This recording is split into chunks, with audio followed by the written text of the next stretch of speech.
Olá, queridos amigos da Novo Tempo, sejam todos bem-vindos ao programa Bíblia Fácil. Esse é o seu programa semanal de estudo da Bíblia. Nós estamos aqui nos estúdios da Novo Tempo, onde foi montado um santuário cenográfico, tentando reproduzir um pouquinho daquilo que Deus mandou Moisés construir lá no deserto. E esse santuário era o Evangelho em símbolos, trazendo várias lições para o povo de Deus. E eu quero convidar você, a partir de agora, junto com os nossos 10 amigos que vieram de vários estados do Brasil, estudarmos mais um tema sobre o santuário. Hoje vamos estudar o ministério de Cristo no pátio do santuário. Justamente aonde estamos aqui todos, era o pátio do santuário.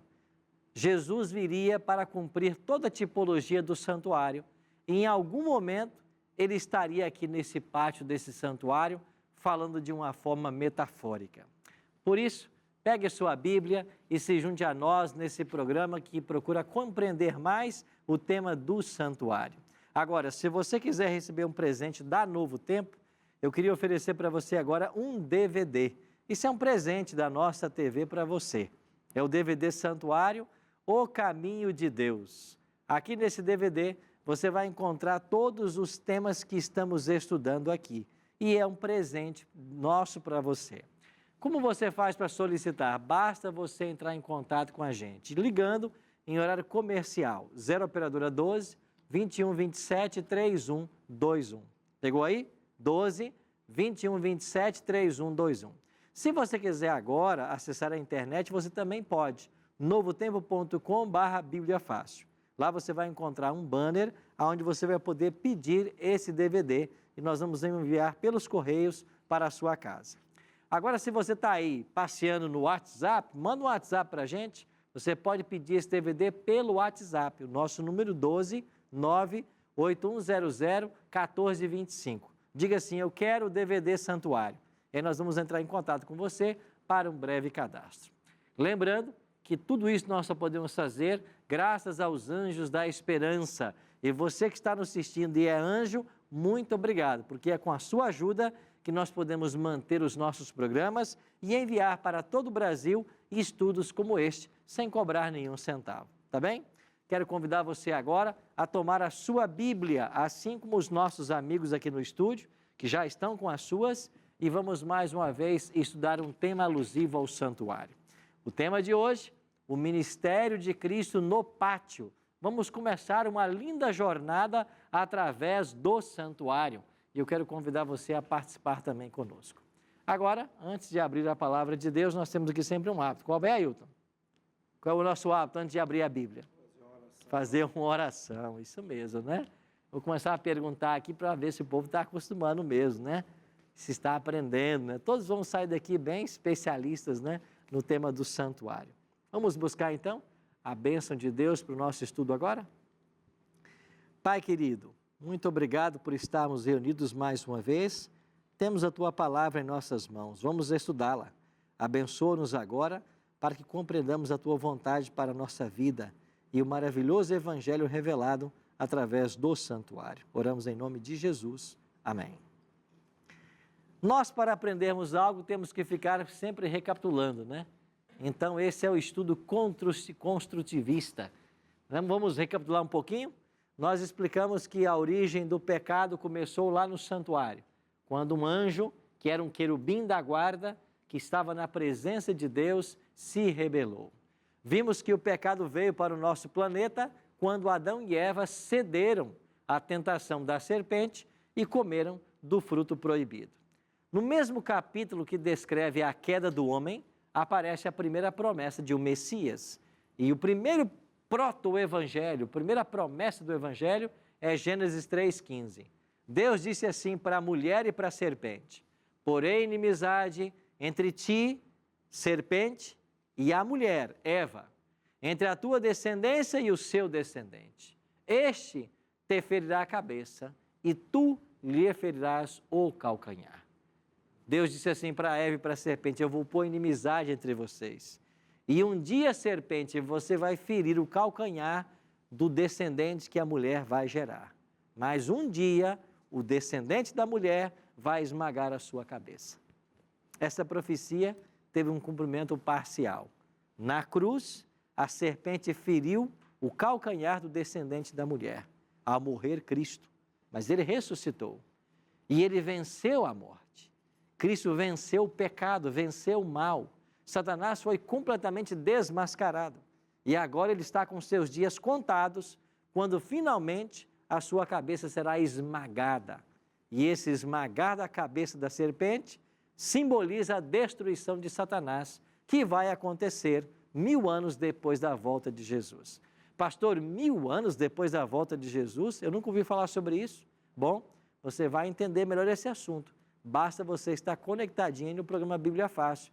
Vai chegar o tema onde nós vamos falar da destruição de Satanás, que vai acontecer 1000 anos depois da volta de Jesus. Mas eu só estou adiantando um pouquinho o que nós vamos aprender aqui no futuro. Assim foi prometido um Messias. E para que essa promessa ficasse guardada na memória, Deus orientou um sistema de sacrifícios. Na era patriarcal, eles construíam os altares e ofereciam sacrifícios. Chegou o momento em que Moisés libertou o povo de Israel do Egito e Deus mandou que um santuário fosse construído. Todas as cerimônias e rituais do santuário apontavam para a morte de Cristo e para o seu ministério no santuário celestial. E para entendermos um pouquinho mais do ministério de Cristo, eu queria convidar você a abrir a sua Bíblia, você também de casa, num salmo muito bonito, Salmo 77. Dê uma olhadinha para o Salmo 77. Está aqui na página 411. Na sua Bíblia deve ser a mesma página, aqui no estúdio. Você em casa, talvez não confira a página. Página 411. Salmo 77. Dê uma olhadinha no versículo 13. Na versão que estamos usando aqui no estúdio, assim diz o Salmo 77, 13. O teu caminho, ó Deus, é de santidade. Que Deus é tão grande como o nosso Deus? Alguém tem outra versão diferente aí? O teu caminho, ó Deus, está no santuário. Pega o microfone, pastor Wilson, e leia para mim na versão que você tem no seu iPhone. O teu caminho, ó Deus, está no santuário. Quem é Deus tão grande como o nosso Deus? Então, essa versão que aparece no seu iPhone é a mesma versão que eu coloquei aqui na tela, a Almeida Corrigida, Revisada e Fiel. Então, em algumas versões da Bíblia, como a que eu li aqui, a que eu estou usando, diz o teu caminho é de santidade. Mas a melhor versão para esse texto é que o pastor Wilson leu e que está aqui na tela. O teu caminho, ó Deus, está no santuário. Não de santidade, mas santuário. Por quê?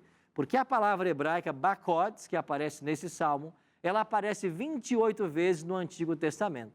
E das 28 vezes que aparece, 26 vezes é traduzida como santuário. E algumas versões colocaram como santidade.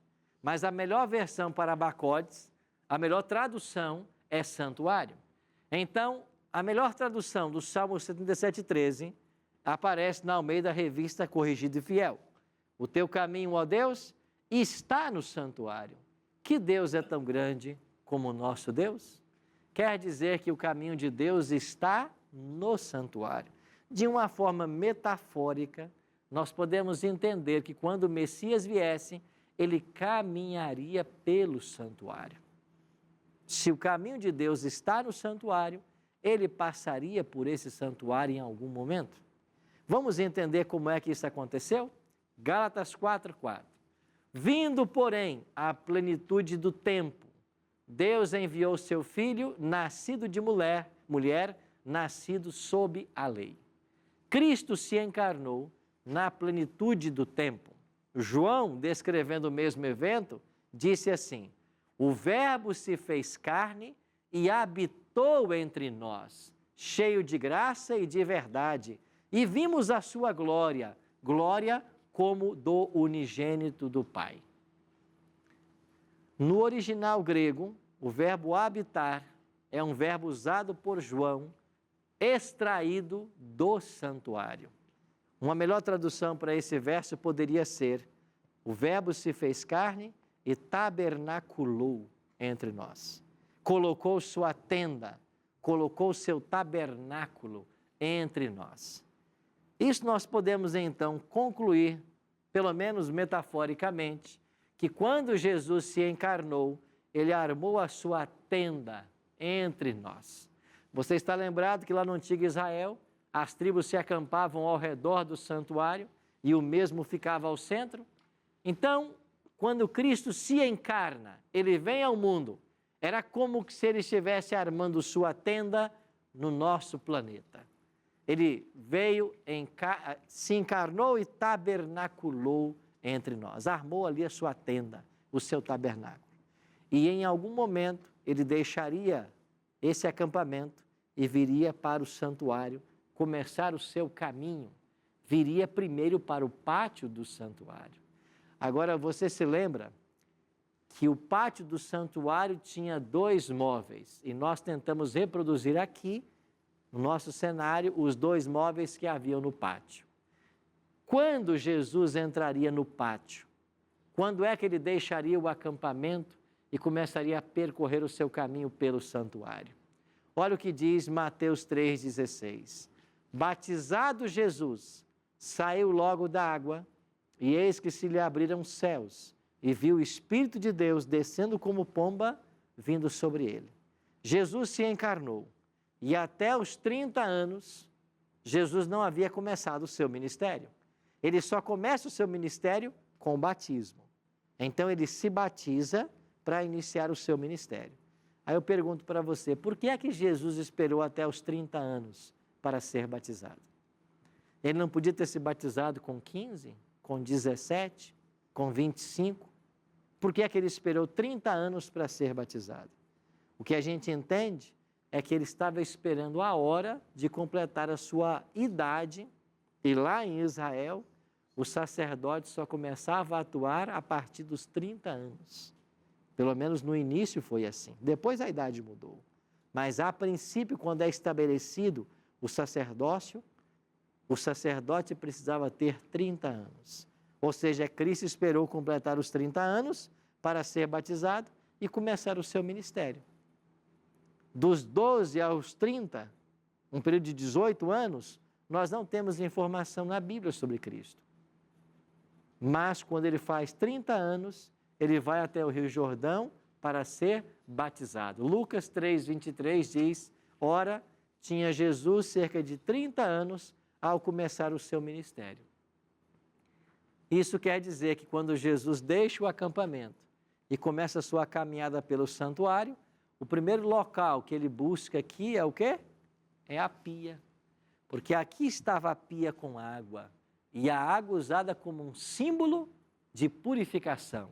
Logo, a água dessa pia também simboliza o batismo, aonde nós somos lavados e purificados do pecado. Então, Cristo sai do acampamento e vem para a pia, vem para ser batizado e começar o seu ministério. Assim, ele começava a percorrer o caminho do santuário. Certo? Vamos caminhando? Sim, minha amiga. Deixa eu só achar, Lariane, né? Isso, Não gravei seu nome ainda, Lariane. Pastor, então, eu queria saber a ligação que tem, que as igrejas hoje eles dizem que a partir dos 12 anos a pessoa já pode escolher, se decidir pelo batismo. Tem alguma coisa em relação? Por que a partir dos 12 anos? Aonde eu encontro na Bíblia um fundamento para ensinar isso? Isso que eu queria saber. Se eu ensino que alguém só pode ser batizado a partir dos 12 anos, eu tenho que ter um fundamento bíblico. Aonde está isso? A Bíblia não diz idade. Ela simplesmente diz assim: quem crer e for batizado será salvo.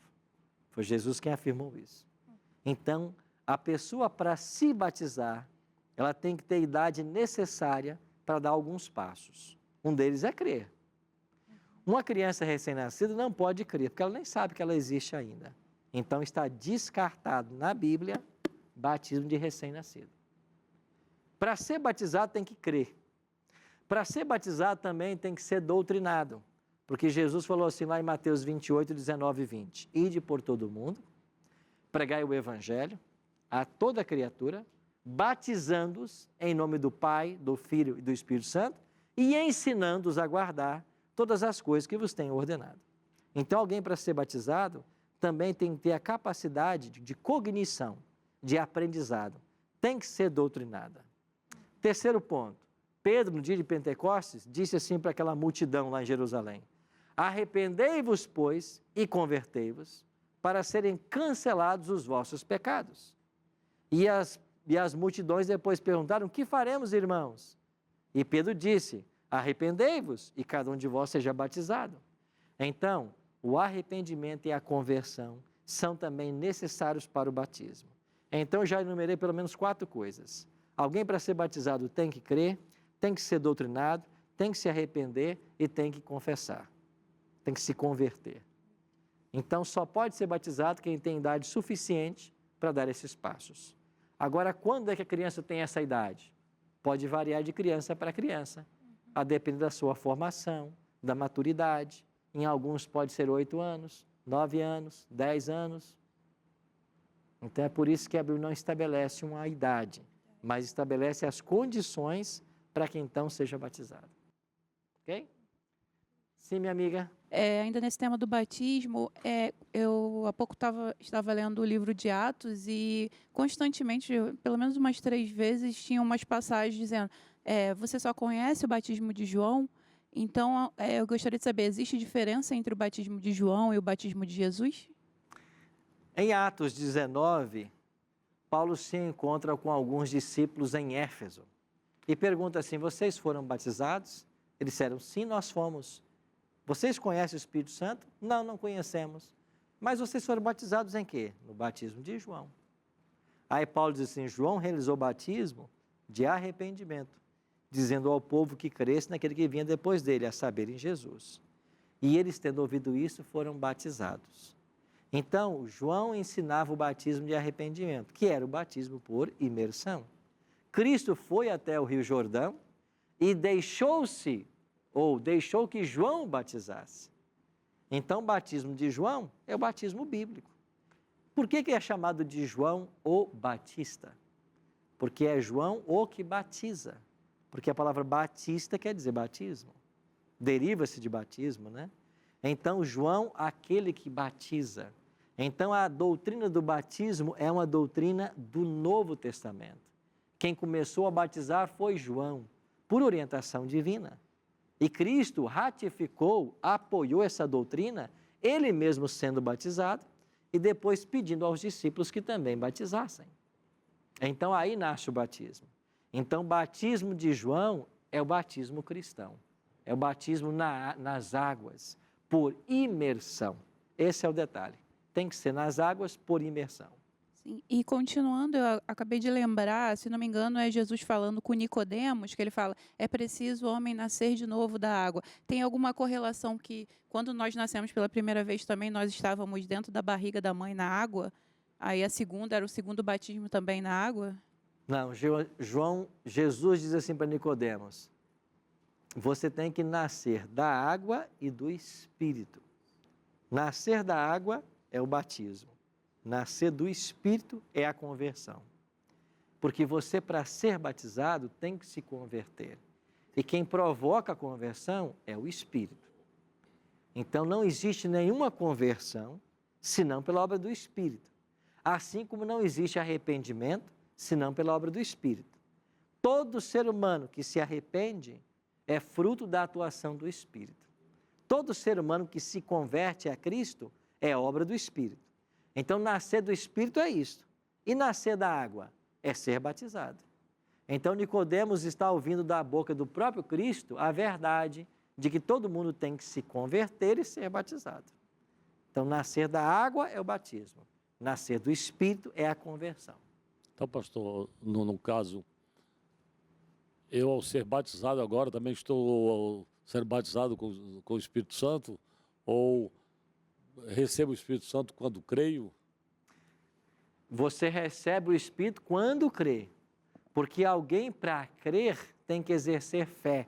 Fé é um dom de Deus. E aí, então o Espírito está em todo o processo. Como é que fica? Os discípulos eram crentes, Jesus depois, muito tempo, deu o Espírito para que eles pudessem expulsar demônios e sair pregando. E lá, Atos 1:8, né? Parece 1:8, 2:8, fala da descida do Espírito Santo. 1:8. 1:8. Recebereis poder ao descer provável do Espírito Novamente? Santo. Então, não. Tem 3 ocasiões? O Espírito Santo atua em toda a vida do cristão. O que está acontecendo em Atos capítulo 1:8 é que Jesus está prometendo agora o Espírito Santo viria para eles no lugar de Cristo, que estaria indo para os céus. Ele disse, se eu não for, o Espírito não virá. Então, ali nós temos o início da dispensação do Espírito. A partir desse momento, Cristo vai se retirar, porque o Espírito Santo virá. Agora, é lógico que o Espírito Santo já atuava, porque lá em Gênesis 1, você já tem o Espírito Santo. Lá diz, né? No princípio criou Deus os céus e a terra era sem forma e vazia, e o Espírito de Deus pairava sobre as águas. Quando os discípulos saíram, quando foram chamados por Jesus, depois foram batizados, então, eles não, nesse momento, eles não tinham já o Espírito? Tinha. É o que eu estou dizendo para você, o Espírito sempre atuou. Mas o que acontece no Pentecostes é que a partir de agora há uma nova dispensação. O Espírito vai ser enviado como Consolador. Ele vai começar uma nova fase do seu ministério com a humanidade. Mas antes disso, Jesus já tinha dado, olha... Já tinha dado a eles o Espírito também. Para que eles pudessem... fazer os milagres que eles fizeram. Então. Você quer ver uma coisa? Vamos voltar para o santuário. Quem é que fez toda a obra artística do santuário? A Bíblia dá o nome. O Aléu e o Alibe, né? A Oliel e o Alibe.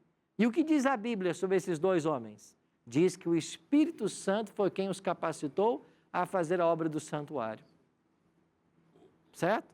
Então, o Espírito Santo sempre esteve atuando. A questão toda é que no Pentecostes você tem uma nova fase, uma dispensação agora do Espírito Santo. Ok? Sim. Pastor, o senhor comentou que para ser batizado você precisa ter as suas faculdades mentais, cognitivas, né? Tudo certinho.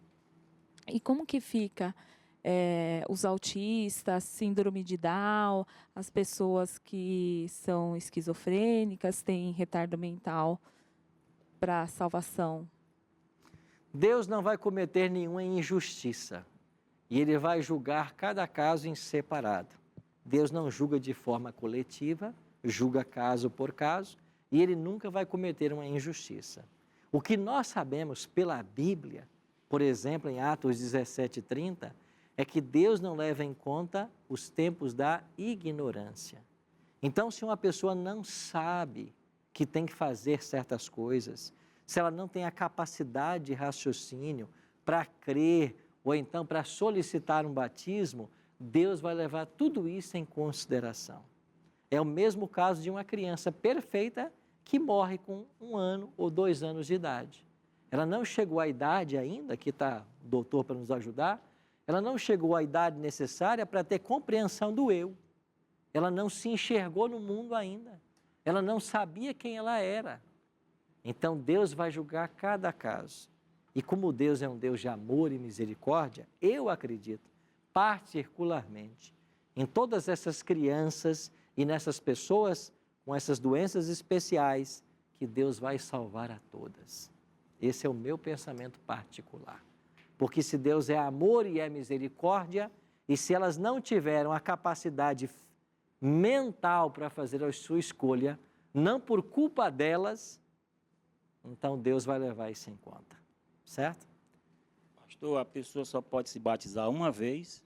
Não, Atos 19 é um exemplo de alguém que foi batizado e já havia sido batizado. Eu fui batizado pela Igreja Católica, né? Bom, aí à luz da Bíblia, e é bom você mencionar isso, que à luz da Bíblia você ainda não foi batizado. Eu me enquadro... Então não vale o batismo da Igreja Católica? Não vale. É o mesmo caso que eu passei por ele. Eu nasci numa família católica e quando eu estava com 2 anos, minha mãe me levou para ser batizado. E eu fui batizado. Só que com 2 anos, eu não sabia que eu existia ainda, eu não dei os passos que eu acabei de mencionar necessários para o batismo e eu não fui mergulhado nas águas. Então, biblicamente... Mas lá ele joga água na cabeça da gente, né? Sim, mas isso não está na Bíblia, né? Isso não tem na Bíblia. Então, veja, biblicamente falando, o batismo de recém-nascidos, ou mesmo o batismo de adultos por aspersão ou infusão, não tem validade. Então, mesmo uma pessoa adulta, mas que foi batizada por aspersão ou se derramou água na cabeça, biblicamente ela não está batizada. Até porque a palavra batismo, na sua raiz grega, quer dizer mergulhar, imergir, afundar. Só é batizado aquele que afunda nas águas completamente. E o batismo bíblico é por imersão e tem que ser precedido por esses itens que eu mencionei agora para ela, que é você crer, ser doutrinado, se arrepender e converter. Doutor José. Tinha uma dúvida. A pessoa fez o batismo por imersão e só faz uma vez? Aí está. Vamos supor que alguém batizou-se de acordo com a orientação bíblica. Agora, em algum momento da sua história, ele abandona a Cristo. E ele passa a viver como uma pessoa sem Jesus. Ele abandona as verdades da Bíblia, abandona a vida cristã. Quando ele, no futuro, se ele desejar, e vamos supor que o Espírito trabalhe com ele, e ele quer voltar agora à comunhão, ele passa por um rebatismo para ser aceito novamente na comunidade de fé. Então, o que a Bíblia ensina é que há um só batismo, por imersão, não é uma só vez. Até porque quem disse isso foi Paulo, ele mesmo batizou quem já era batizado. Certo? Não, Pastor só para Wilson. complementar, pastor, a palavra é bem clara, né? Quem crer e for batizado, né? Uma criança não tem condição de crer, não é verdade? Por isso não pode ser batizado ainda. Pode ser, não tem como Certo? fazer uma pergunta. Você crê para uma criança, né? Não tem. Agora, com base em Atos 17:30, que nós somos julgados pelo nosso conhecimento, pense numa pessoa que morou a vida inteira lá no interior da floresta amazônica, não teve contato com a Bíblia, não teve contato com o Evangelho, nunca soube que teria que ser batizada, mas ela teve impressões do Espírito Santo, ela viu Deus na natureza, o coração dela era do Senhor, ela pode ser salva sem nunca ter sido batizada. Por quê? Porque ela não conhecia isso. Pensa em todas as pessoas que viveram antes de Cristo, antes de João Batista. Ninguém foi batizado, porque o batismo começa com João. Todos eles serão salvos sem batismo. Então eu serei julgado pelo aquilo que eu conheço. Deus não vai nos julgar por aquilo que nós não conhecemos, mas por aquilo que a gente conhece. Magno. Então, pastor, a questão do batismo, então, por aspersão tem a ver com algum tipo de purificação? Batismo por aspersão ou infusão, que é aspergir ou derramar água na cabeça, foram batismos inventados ao longo da história e que passou a ser parte da tradição religiosa. Então, antes de João, a água era usada em rituais de purificação, mas não existia batismo. Se começou o batismo, eu não tenho que substituir o batismo, que é uma doutrina do Novo Testamento, por um ritual de tradição que acontecia em algum momento do Antigo Testamento. Eu não tenho nenhum ritual de tradição envolvendo água para purificar pessoas no lugar do batismo. Não tem isso na Bíblia. O que tem na Bíblia é o batismo. É por isso que ele não pode ser substituído por nada. É por isso que Jesus foi batizado, porque ele deixou para nós o exemplo. Ele não tinha pecados, mas ele quis dar para mim e para você o exemplo. Agora, em algum momento, Jesus sairia da pia, representando o batismo, e continuaria a sua caminhada pelo santuário. Qual era o próximo móvel do pátio do santuário? O altar de holocausto. Em algum momento ele viria para o altar de holocausto. Quando foi isso? e o que o altar de holocausto simboliza. Depois dos intervalos, a gente volta com essa pergunta. Acompanhe no próximo bloco. O que o anjo está dizendo para Daniel aqui? Daniel, 70 semanas estão determinadas sobre o teu povo, o povo judeu, para que vocês se arrependam. Se vocês não se arrependerem dentro deste período, vocês perderão o privilégio de nação escolhida. É por isso que, desde o ano 34 para cá, Deus não tem mais uma nação escolhida sobre a terra. Até o ano 34, foi o povo de Israel.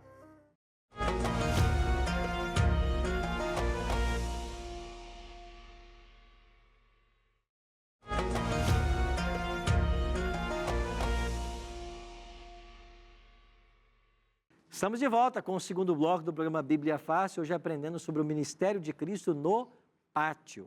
Temos um presente para você, que é esse DVD aqui, ó. Santuário, o Caminho de Deus. Você quer esse DVD para você? É um presente que nós temos para mandar para a sua casa. Para você receber aí na sua casa, basta entrar em contato conosco através dos nossos canais de atendimento. Você pode mandar o WhatsApp para nós, pode ligar, pode acessar o nosso site, como você quiser. Ao longo do programa, vai ficar aparecendo aqui a legenda com os contatos e você pode fazer esse contato com a gente. Quer pedir agora? Já manda para nós uma mensagem no nosso WhatsApp, 12981001425. Diga assim, eu quero o DVD Santuário. E a gente manda um formulário, você preenche e em seguida mandamos o DVD para a sua casa, sem cobrar nada por isso, tá bem? Quando terminamos o primeiro bloco, nós estávamos falando a respeito do ministério de Cristo no pátio. E que Jesus veio acampar entre nós, como diz João 1,14, o verbo se fez carne e tabernaculou, ele armou sua tenda entre nós. E prefiguradamente ou simbolicamente, nós podemos dizer que quando ele fez 30 anos, ele começou sua caminhada pelo santuário. E a pia com água era um objeto que o sacerdote se purificava antes de começar seu ministério. A água na Bíblia é símbolo de purificação. E ela também pode ser uma alusão ao batismo, porque Jesus foi batizado com 30 anos. Então, metaforicamente, ele entra no santuário, ele passa pelo batismo, agora, em algum momento, ele vai caminhar em direção ao altar de holocausto, que era o segundo móvel do compartimento. E depois, ele vai entrar para dentro do santuário, como veremos na semana que vem. Mas a entrada no santuário é o tema da semana que vem. Hoje nós vamos ficar apenas no ministério de Cristo no pátio. Pegue sua Bíblia, acompanhe comigo agora a linha de raciocínio a respeito desse assunto. Perceba que Jesus veio cumprir toda a tipologia do Antigo Testamento. Aí a pergunta que surge para nós agora é, Jesus com 30 anos inicia o seu ministério, assim como o sacerdote começava a oficiar com 30 anos, e para que ele oficiasse, ele se lavava antes na pia, todos os dias. Jesus passa pelo batismo e começa o seu ministério. Agora, em algum momento, Jesus caminharia para o altar de holocausto, o segundo móvel do pátio. Olha o que diz Lucas 23, 33. Quando chegaram ao lugar chamado Calvário, ali o crucificaram, bem como aos malfeitores, um à direita e outro à esquerda. O altar de holocausto era onde os animais mortos eram queimados. E o altar de holocausto torna-se um símbolo do Calvário, onde Jesus daria a sua vida para salvar a todos nós. Assim como na era patriarcal, altares eram erigidos, os animais ali colocados e sacrificados, Jesus foi levado até o Monte Calvário. E lá no monte ele foi crucificado. Ou seja, no batismo temos uma alusão à pia. E na morte de Cristo temos uma alusão ao altar de holocausto, onde Jesus Cristo morre por todos nós. Agora uma pergunta que precisa ser respondida. Quanto tempo durou a caminhada de Jesus da pia até o altar de holocausto? Entendendo que o santuário é o caminho de Deus, quanto tempo durou essa caminhada? A Bíblia revela para nós. Há uma profecia na Bíblia que diz exatamente quanto tempo duraria essa caminhada. É Daniel capítulo 9. E eu queria que você abrisse a sua Bíblia comigo em Daniel capítulo 9 para entender melhor o que eu estou dizendo. Daniel capítulo 9. Vamos dar uma olhadinha nessa profecia das 70 semanas. Daniel capítulo 9. Olhe comigo o versículo 24. Achou aí? Daniel 9, 24, página 300 ou 500, né? E 96. Página 596 da Bíblia que estamos usando aqui. Daniel 9, 24 diz o quê? 70 semanas estão determinadas sobre o teu povo e sobre a tua santa cidade, para fazer cessar a transgressão, para dar fim aos pecados, para expiar a iniquidade, para trazer a justiça eterna, para selar a visão e a profecia e para ungir o santo dos santos. O que o anjo está dizendo para Daniel aqui? Daniel, 70 semanas estão determinadas sobre o teu povo, o povo judeu, para que vocês se arrependam. Se vocês não se arrependerem dentro deste período, vocês perderão o privilégio de nação escolhida. Agora, 70 semanas em profecia, quanto tempo dá? 490 anos. Por quê? Porque cada semana são 7 dias. Se cada dia em profecia representa um ano, então são 490 dias. Em profecia, 490 anos. Então o anjo disse para Daniel de que o povo judeu teria 490 anos para se arrepender dos seus pecados. Senão, perderia o direito de nação escolhida. Agora, quando começa esse período a contar de 490 anos? Olha agora para o verso 25. Daniel 9, 25. Sabe e entende, desde a saída da ordem para restaurar e para edificar Jerusalém, até ao ungido. Quem é ungido na profecia? Cristo. Até o ungido vão se passar 7 semanas e 62 semanas. Venha para o quadro comigo. A ordem para restaurar e edificar Jerusalém aconteceu no ano 457, como nós vimos semana passada, com base em Esdras capítulo 7. Estão lembrados? O decreto de Artaxerxes? Esse decreto foi promulgado em 457.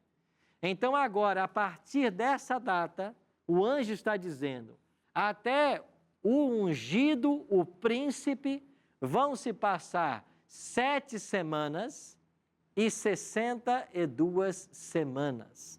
Aqui está o decreto de Artaxerxes, e quando se passassem 7 semanas ou 62 semanas, nós chegaríamos ao ungido. Quando se passaram 7 semanas ou 49 anos, ficou pronta a reconstrução da cidade de Jerusalém. Por isso o período foi dividido em 2 partes. 7 semanas dá 49 anos, o que nos leva ao ano 408. Agora mais 62 semanas e nós vamos chegar até o ungido, mais 434 anos. Então, partindo do ano 457, viajando 69 semanas, nós chegamos ao ano 27. O que é que aconteceu no ano 27 da nossa era? Jesus foi batizado no Rio Jordão. Então, eu tenho aqui o batismo de Jesus no ano 27. Com quantos anos Jesus estava? Com 30. Aí você pode me perguntar, mas pastor, por que é que ele está com 30 e ainda é ano 27? É porque esse cálculo antes e depois de Cristo é um cálculo que só surgiu depois do ano 1000. Antes não havia isso. E Dionísio Exíguo, quem inventou o cálculo da era cristã, em seus cálculos ele errou por 2 ou 3 anos. Então, o ano do batismo de Jesus, que é o ano 27, Jesus já está com 30. E o ano da morte, que é 31, ele já está com 33. Foi por causa desse erro de cálculo. Assim, passadas 69 semanas, Jesus foi batizado. O profeta diz, ou o anjo disse para o profeta, de que o Messias, olha para Daniel 9:27 agora, 9:27, ele, o Messias, fará firme aliança com muitos, por quanto tempo? Uma semana. Quantos anos proféticos dá uma semana? Não. 7. 7 dias, 7 anos. Ele vai fazer aliança com muitos por uma semana. Ou seja, nós estamos no ano 27. Se você soma mais 7, quanto vai dar? 34.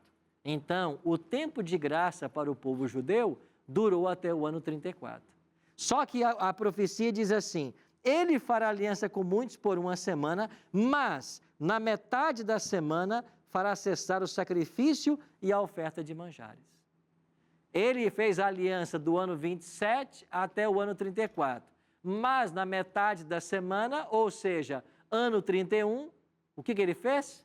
Ele deu fim aos sacrifícios. E como Jesus cumpre toda a lei cerimonial e dá fim aos sacrifícios? Morrendo sobre a cruz. Isso quer dizer que do batismo de Cristo no ano 27 até a sua morte na cruz, passaram-se exatamente 3 anos e meio. Então Jesus foi batizado no ano 27 e crucificado no ano 31, 3 anos e meio depois. Então nós podemos dizer, metaforicamente, que a caminhada de Cristo que começou no batismo, representado pela pia do santuário, ela se estendeu até o Calvário e essa caminhada durou 3 anos e meio. Exatamente 3 anos e meio depois do batismo, Cristo foi crucificado no Calvário. Agora, quando Jesus morre, o povo judeu ainda tem quanto tempo de chance? 3 anos e meio. Porque foram 70 semanas dadas para eles. E as 70 semanas nos levam ao ano 34. Mas Jesus foi crucificado no ano 31. Então, quando Cristo morre, a nação judaica ainda tem 3 anos e meio de tempo para se arrepender.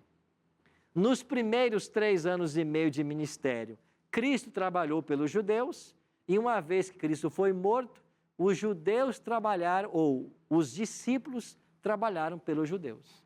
É por isso que Jesus falou lá em Mateus, capítulo 8, eu vos enviei, senão as ovelhas perdidas da casa de Israel.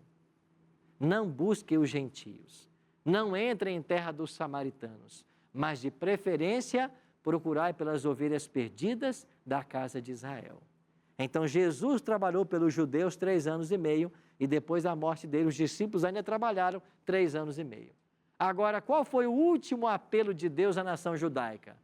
Está aqui em Atos capítulo 8. Abra sua Bíblia aí comigo. Atos capítulo 8. Nós encontramos aqui em Atos capítulo 8 um discurso, um sermão de Estevão. Quem era Estevão? Um dos diáconos da igreja primitiva.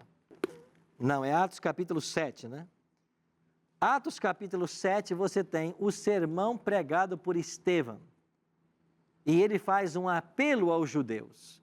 Olha agora a partir do versículo 54. Estevão fez o seu discurso, apresentou Jesus como Salvador e disse que eles haviam matado, crucificado o príncipe da vida. E o que aconteceu em seguida ao sermão de Estevão? Verso 54. Ouvindo eles isto, enfureceram-se no seu coração, errilhavam os dentes contra ele. Mas Estevão, cheio do Espírito Santo, fitou os olhos no céu e viu a glória de Deus e Jesus que estava à sua direita. E disse, eis que vejo os céus abertos e o Filho do Homem em pé à destra de Deus. Eles, porém, clamando em alta voz, taparam os ouvidos e unânimes arremeteram contra ele. E lançando-o fora da cidade, fizeram o quê? Apedrejaram Estevão. As testemunhas deixaram suas vestes aos pés de um jovem chamado Saulo. O que eles fizeram com Estevão depois do sermão? Apedrejaram. Que ano foi isso? 34. Então Estevão foi apedrejado no ano 34 da era cristã, 3 anos e meio exatamente depois da morte de Cristo. E quando a nação judaica rejeita o sermão de Estevão e o apedreja, o mata, eles estão rejeitando o último apelo à nação judaica. É por isso que, desde o ano 34 para cá, Deus não tem mais uma nação escolhida sobre a terra. Até o ano 34, foi o povo de Israel. Agora, interessante que, como no plano de Deus não existem falhas, no exato momento em que Estevão está sendo apedrejado, o fim dos 490 anos de graça para a nação judaica, quem é o jovem que já aparece na cena aí? Saulo. Saulo se converteu e se tornou Paulo. E Paulo era o apóstolo dos gentios. O homem é quem Deus escolheu para levar o evangelho para os gentios. E por que o evangelho está indo agora para os gentios? Porque os judeus o rejeitaram. Você entendeu como é que Deus trabalha? Então ele chamou a nação de Israel, fez desse povo o seu representante, deu para eles os oráculos sagrados, as leis. Esse povo deveria representar o nome dele.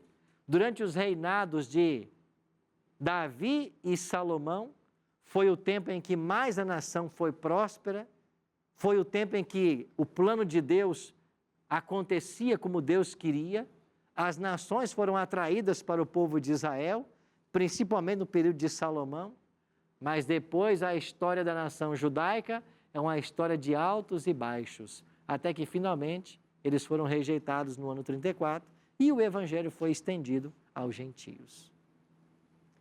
Sim, Magno? Como podemos chegar ao ano 34 que se deu essa passagem aqui de Atos? Através de uma análise histórica desses eventos, nós chegamos a essa conclusão. Você tem, no ano 31, a crucifixão de Cristo, ele ressuscita no domingo, 50 dias depois você tem o Pentecostes, o Espírito Santo é dado, e você tem depois a conversão do apóstolo Paulo. Paulo se converte depois do apedrejamento de Estevão. Você vai encontrar em seguida, agora em Atos capítulo 8 e Atos 9, a história de Paulo. E nós datamos a conversão de Paulo no mesmo ano da morte de Estevão, ano 34. Então, são pelos dados da conversão do apóstolo Paulo, pelo fim da profecia, porque se a profecia falava que seriam 490 anos de oportunidade, e se eu consigo datar exatamente o ano 457 com o decreto de Artaxerxes, se eu consigo datar o batismo de Cristo no ano 27, e como que eu dato esse batismo aí? Porque a Bíblia me diz que foi o 15º ano de Tibério César, o ano que ele se batiza. E o 15º ano de Tibério César é o ano 27. E se a profecia dizia que ele gastaria 3 anos e meio em seu ministério, isso me leva ao ano 31. E se a profecia dizia que depois o Messias faria aliança com muitos por 1 semana, isso me leva ao ano 34. Então, o que aconteceu no ano 34? Agora o evangelho vai ser levado a todas as nações. 490 anos de graça terminaram. Por isso, o João 3,16 pode ser chamado o verso áureo da Bíblia. O que diz lá? Porque Deus amou o mundo de tal maneira que deu seu Filho unigênito para que todo aquele que nele crê não pereça, mas tenha o quê? Vida eterna.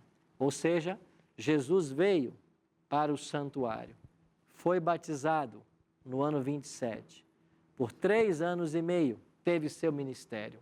O ministério culminou com o Calvário no ano 31. E ele então começou sua caminhada pelo santuário. Agora, em algum momento, ele deixaria o pátio e entraria no santo. Mas esse é o assunto de semana que vem. Por hoje, vamos terminar com esse lindo verso da palavra de Deus, que diz que Deus tanto amou, que deu seu Filho, para que todo aquele que nele crê. Então, se você crê, você tem a vida. Pensa nisso enquanto a gente ouve essa música.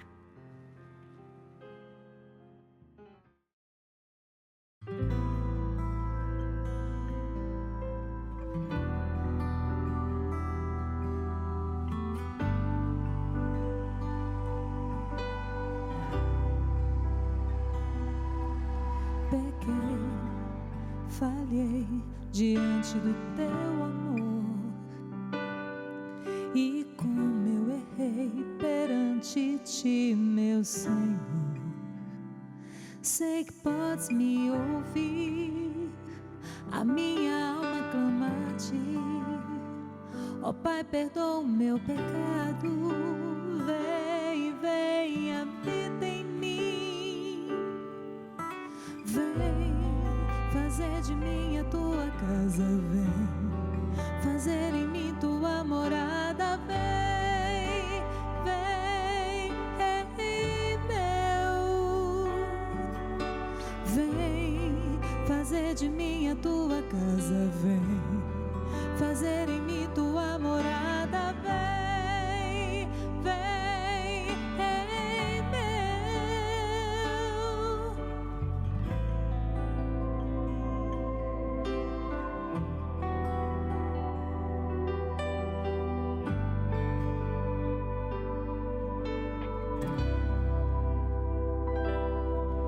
Pequei, falhei diante do teu amor, e como eu errei perante ti, meu Senhor. Sei que podes me ouvir, a minha alma clama a ti. Ó Pai, perdoa o meu pecado, vem, vem, habita em mim. Vem fazer de mim a tua casa, vem fazer em mim tua morada, vem, vem, Rei meu. Vem fazer de mim a tua casa, vem fazer em mim tua morada, vem, vem, Rei meu. Eu me rendo a ti e posso te ouvir, perdoando a mim há tantos anos atrás, numa cruz eu nunca mereci, mas escolheste a mim, e pelo teu amor a salvação doou. Vem fazer de mim a tua casa, vem fazer em mim tua morada, vem, vem, Rei meu. Vem fazer de mim a tua casa, vem tua morada, vem, vem, Rei meu. Vem fazer de mim a tua casa, vem fazer em mim tua morada, vem, vem, Rei meu.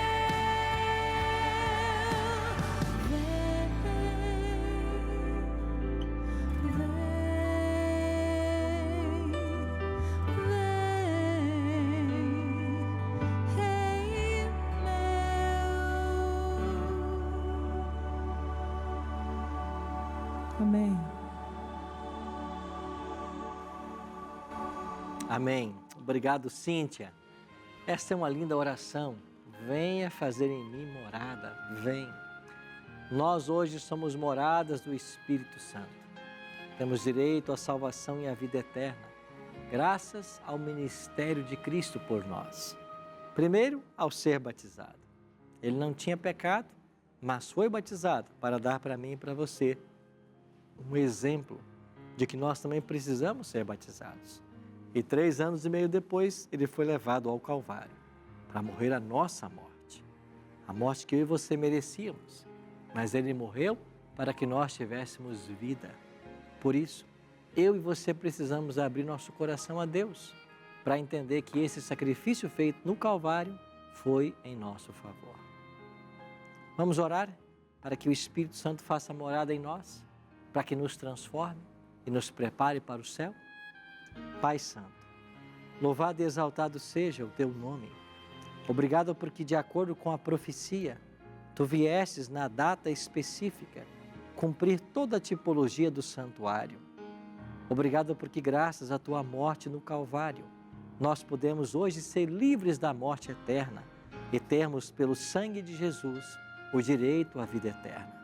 Por isso, Pai Santo, cuida de todos nós e nos prepare para os céus. Oramos em nome de Jesus. Amém. Obrigado pela sua companhia no programa de hoje. Semana que vem, vamos continuar nossa caminhada com Cristo através do santuário. Eu espero você.